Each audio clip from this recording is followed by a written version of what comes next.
আমরা ভাতা নাই, পেটে ভাত চাই, हाथे काज चाय, আমরা शिक्षा चाय, भिक्का नहीं। क्या ये जो गरीब लोगों के लिए, जो बेकार युवा युवती के लिए मैं लड़ रही हूँ, क्या एक नायक नायिका वो लड़ेंगे? उसको पता है कि गरीबी क्या है? वो लोग पैसे के दम पर वोट लड़ रहे हैं। जो देश के लिए भगत सिंह, खुदीराम बोस जब फांसी में चढ़ सकता है, मैं क्यों नहीं कर सकती हूँ? मैं काम पर विश्वास करती हूँ। टीएमसी और बीजेपी जो है कोई अलग पार्टी नहीं है, नाम अलग है, दोनों सेम है। टीएमसी का हाथ पकड़ के यहाँ बीजेपी है। ए डाले रे बांदरी से डाल के जाए, डाले डाले रे बांदरी पियाल पका खाए।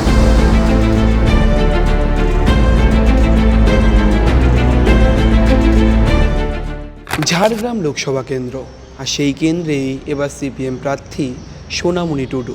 হ্যাঁ, সোনামণি টুডুকেই এবার সিপিএম সেখানে প্রার্থী করেছেন। যে ঝাড়গ্রাম, যে জঙ্গলমহল নিয়ে বারবার প্রশ্নের মুখোমুখি হয়েছিল বাম নেতৃত্ব, বাম শাসন, সেই একটি কঠিন আসন থেকেই এবার লোকসভায় লড়ছেন সোনামণি টুডু। সোনামণি আমাদের সঙ্গে রয়েছেন। সোনামণি, আপনাকে স্বাগত সংবাদ প্রতিদিন .in-এ। সোনামণি, আমার প্রথম প্রশ্ন, আপনি মহিলাদের ঋতুচক্র থেকে শুরু করে নানান কিছু স্যানিটারি ন্যাপকিন নিয়ে আপনি দিনের পর দিন লড়াই করেছেন। একটু বলবেন বিষয়টি ঠিক কী, মানে আপনি কীভাবে এই সমাজের এই লড়াইয়ে কীভাবে সামিল হলেন? যখন আমি ইউনিসেফ সংস্থাতে কাজ করি, তখন সেই সংস্থার কাজই হচ্ছে মানে স্বাস্থ্যের নিয়ে। তো সে কাজ করতে করতে আমি দেখলাম যে গ্রামে সবচেয়ে যেটা সেন্সিটিভ ইস্যু রয়েছে সেটা হচ্ছে কিশোরীদের बालिका নিয়ে, जो जिसको हम लोग बोलते हैं मासिक धर्म। एकदम जिस टाइम वो लोगों का शारीरिक परिवर्तन होता है, साथ में वो लोगों का मेंटली परिवर्तन भी होता है उस टाइम। तो ये जो चीज़ है ना, इस टाइम साफ़ सफाई की बहुत ज़्यादा ज़रूरी है। अगर साफ़ सफाई पर ध्यान नहीं दिया जाए तो बहुत सारा बीमारियाँ हो सकती है। तो मैंने इस इशू को चूज किया और किशोरी बालिका का जो ग्रुप बना के मैंने काम किया और ये लोग किशोरी लोगों को समझाए कि क्यों यूज़ करना चाहिए, इससे क्या फ़ायदा मिलता है, इससे अगर हम लोग साफ़ सफाई का ध्यान नहीं देंगे तो इससे हम लोग को क्या बीमारी हो सकता है। तो गांव में जो है वो लोग सैनिटरी पैड जो है ना, वो लोग यूज़ नहीं करते हैं। कैसे यूज़ किया जाता है वो भी नहीं पता है वो लोग को, लेकिन प्रॉब्लम तो होती है। ये तो झारखंड का इशू नहीं है, किशोरी बालिका तो पश्चिम बांग्लातेও আছে। তো মানে আমার যেটা টার্গেট, যে যেখানে কিশোরী বালিকা রয়েছে বা গ্রামীণ এলাকা যে অ্যাওয়ারনেস নাই, ওদের মধ্যে অ্যাওয়ারনেস নাই, তো তার জন্য আমি এখানেও শুরু করেছি। আমি ভেবেছি এখানেও কাজ করব। এই যে সাহসী কাজটা শুরু করলেন, মানে আপনি উদ্বুদ্ধ হলেন কী করে? আপনার ইন্সপিরেশন কে, মানে কীভাবে আপনি মনে হলো এই কাজটা আপনাকে করতেই হবে? देखिए, ये जो काम है ये तो अगर धार्मिक हिसाब से देखेंगे तो लोग ज़रूर मानते हैं। गांव में अभी भी बहुत कोई का ऐसे मतलब धारणा है कि इस टाइम में महिला को थोड़ा सा अलग रखा जाता है। बहुत कोई है जो खाना वाना भी नहीं बना सकती, अपने से खाना जो बना हुआ है वो ले भी नहीं सकती, पूजा की तो दूर की बात है। ট্রাইবেল যারা আদিবাসী সম্প্রদায়, তাদের মধ্যে তো আরও বেশি এই অচ্ছুত এই বিষয়টা, এই না ছুতে দেওয়া এই বিষয়টা।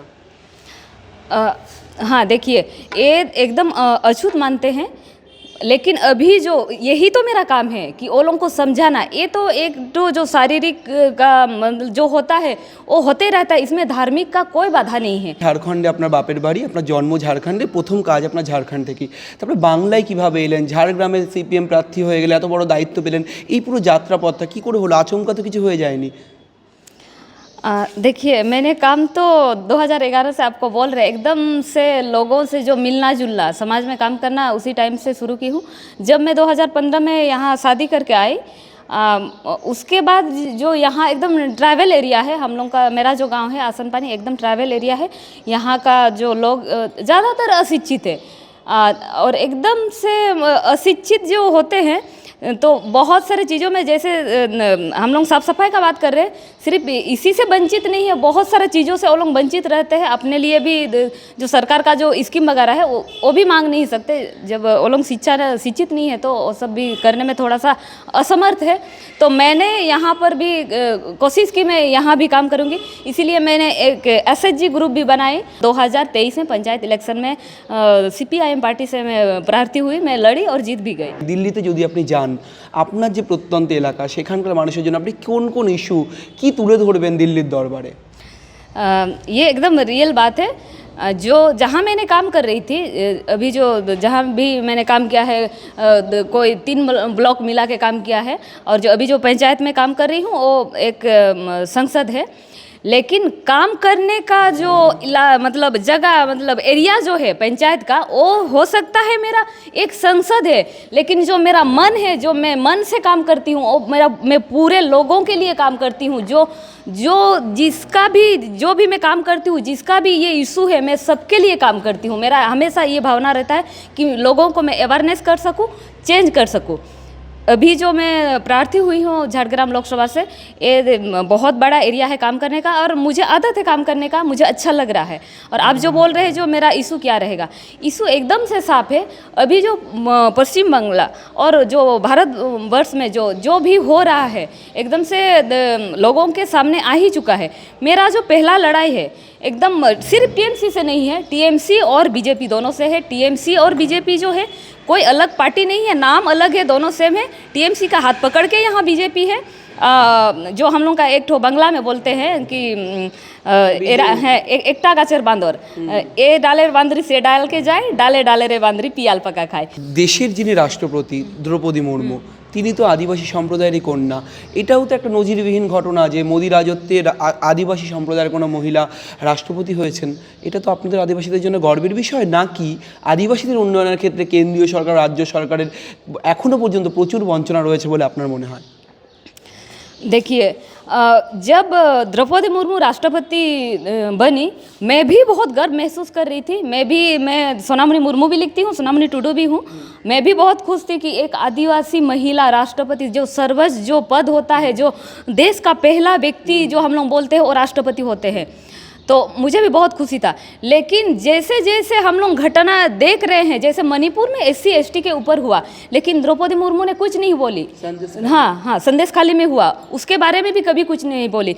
इससे साफ पता चल रहा है बीजेपी का ये एक चाल है, एक ST महिला को राष्ट्रपति के पद में बैठाए है। আপনি ঝাড়খণ্ডের মেয়ে, বাংলার বৌমা, সেখানে দাঁড়িয়ে বহিরাগত তকমা, আপনি ভূমিকন্যা নন, এখানকার মানুষ নন, এই প্রশ্নও তো আপনি মুখোমুখি, এই প্রশ্নের মুখোমুখি তো হচ্ছেন, কি বলবেন? देखिए, मैं सबसे पहले मैं एक इंडियन हूँ, मैं भारतवासी हूँ। उससे पहले मैं स्टेट, उससे पहले मेरा पंचायत हो या परिवार हो, लेकिन सबसे पहले जब बात उठता है वो होता है देश का। मैं देश की बेटी हूँ, भारत की बेटी हूँ। মাওবাদ আবার যদি মাথা চালা দেয়, সেখানে কি করে আপনি লড়বেন? মানে মাওবাদ নিয়ে ভয় পান? देखिए, सबसे पहले जो आप बोल रहे हैं डरने की बात, मैं नहीं डरती हूँ, ठीक है। मैं आंखों के सामने बहुत सारा घटनाएं देखी हूँ। जो झारखंड में JMM का सांसद सुनील महतो का हत्या हुआ, हम लोगों का घर से सिर्फ 5 किलोमीटर का, बहुत सारे हत्याएं हुए हैं। आज अगर आंखों में नहीं भी देखे हैं, उस टाइम हम लोग सुने हैं। पूरा झारग्राम में पूरा इसका जो नक्सली का गढ़ था, बहुत सारा अत्याचार हुआ है, खास करके CPIM पार्टी के ऊपर। पार्टी के लोगों को लोग चुन चुन के मारे हैं। मैं हमेशा से बोलती हूँ, मेरा जो अगर पूछा जाता है कि आपका जो सबसे पसंदीदा नायक कौन है, मैं भगत सिंह को पसंद करती हूँ। शुरू से मैं बचपन से भगत सिंह को पसंद करती हूँ। जो देश के लिए भगत सिंह, खुदीराम बोस जब फांसी में चढ़ सकता है, मैं क्यों नहीं कर सकती हूँ? एखनो आमी लड़ছি এবং আগেও লড়বো। আমি এই যে নকশালবাদী বলছেন, আমি ভয় পাই না। এমনিতে মানুষ যে অ্যাক্সিডেন্ট হয় বা ট্রেন দুর্ঘটনা হচ্ছে, মানুষ মারা যাচ্ছে, সেটাকে আপনি কি বলবেন? আর যদি আমি এটা ভালো কাজ করতে যাচ্ছি এবং যদি আমাকে কে মেরে দেয়, তাহলে আমার কোনো ভয় নেই।